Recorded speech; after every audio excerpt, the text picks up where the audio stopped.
бирок эркиндик адамзат канчейин жараша бербейт экен. Мисалы, уйду сүзсө камалбайт, ат канча чөп жеди бул саналбайт, карга каркылдаса ушак болуп таралбайт.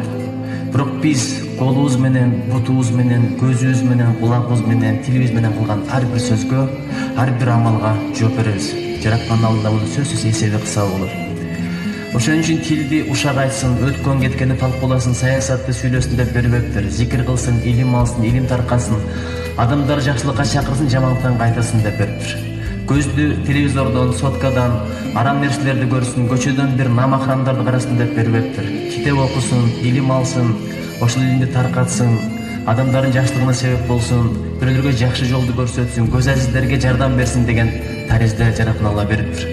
Колдун да ошондой миссиясы бар, буттун да ошондой миссиясы бар. Мен муну неге айтып атам? Бүгүнкү иш-чара бул